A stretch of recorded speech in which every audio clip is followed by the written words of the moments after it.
Kolkata night Riders কিভাবে থামাবে অভিষেক শর্মা এবং টেভিসেটকে, কিভাবে তাদেরকে আটকাবে? অভিষেক শর্মা এবং টেভিসেট যে ফর্মে আছে তাদেরকে থামানো মুশকিল হয়ে গেছে, কারণ তারা পরস্পর প্রায় 5টি ম্যাচ জিতে চলে এসছে। পরস্পর একদম 5টি ম্যাচ ব্যাক টু ব্যাক জিতেছে অভিষেক শর্মা এবং টেভিসেটের কারণে SRH। তো কলকাতার কোন বোলার অভিষেক শর্মা এবং টেভিসেটকে আউট করতে পারে এবং কোন বোলিং লাইন আপ নিয়ে কলকাতা ম্যানেজমেন্ট মাঠে নামলে হায়দ্রাবাদের ম্যাচটি জিততে পারে, সেই নিয়ে আজকের ভিডিওটা আলোচনা করব।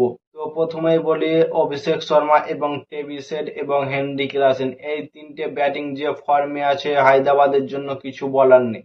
তারা দুর্ধর্ষ মেজাজে ফর্মে আছে। তাদেরকে আর আটকানোর একটাই উপায় হচ্ছে স্পিন, কারণ অভিষেক শর্মা এবং টেভিসেট এই 2026 IPL-এ যতবারই আউট হয়েছে বেশিরভাগ সময় তারা স্পিনের বিপক্ষে আউট হয়ে গেছে।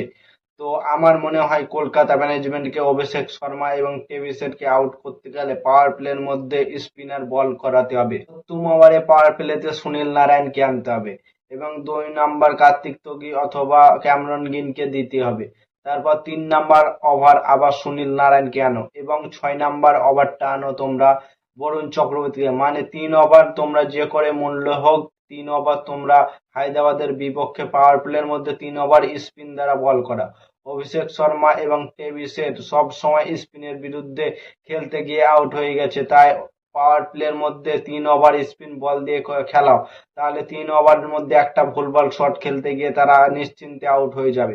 তো সুনীল নারায়ণকে 2 ওভার অথবা বরুণ চক্রবর্তীকে 2 ওভার, সুনীল নারায়ণকে 1 ওভার, বরুণ চক্রবর্তীকে 1 ওভার, যে কোনো মূল্যে হোক তোমরা 3 থেকে 4 ওভার পাওয়ার প্লের মধ্যে স্পিনার দিয়ে বল করাও। সেখানে অনুকূল রয়ও আছে। কলকাতা ম্যানেজমেন্টকে আমি একটা কথা বলতে চাইবো যে তোমরা বরুণ চক্রবর্তী এবং সুনীল নারায়ণকে পাওয়ার প্লের মধ্যে ইউজ করাও, কারণ হায়দ্রাবাদের মতো ব্যাটিং লাইন আপের সামনে তোমরা আটকাতে পারবে না।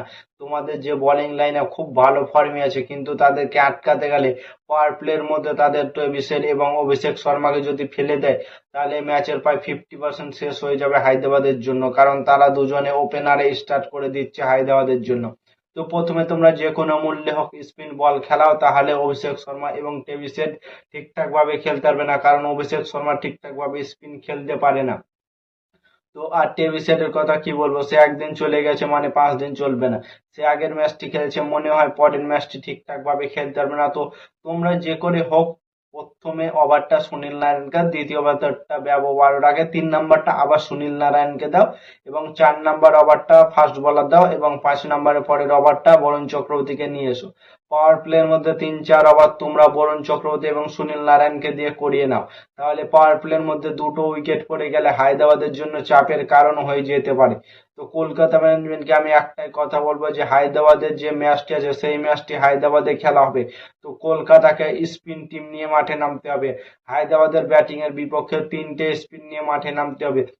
অনুকূল রয়কে বল করাতে হবে, সুনীল নারায়ণ, বরুণ চক্রবর্তী এবং অনুকূল রয় এই তিনজন বোলিংকে দিয়ে পাওয়ার প্লের মধ্যে বল করানোর চেষ্টা করতে হবে। তো কলকাতা ম্যানেজমেন্ট কোন টিম নিয়ে মাঠে নামলে তোমরা খুশি হবে কমেন্ট করে জানাও। আর নতুন কোনো IPL ভিডিও দেখতে হলে চ্যানেলটাকে সাবস্ক্রাইব এবং ফলো করে দাও। ততক্ষণের জন্য টাটা, বাই বাই, জয় হিন্দ।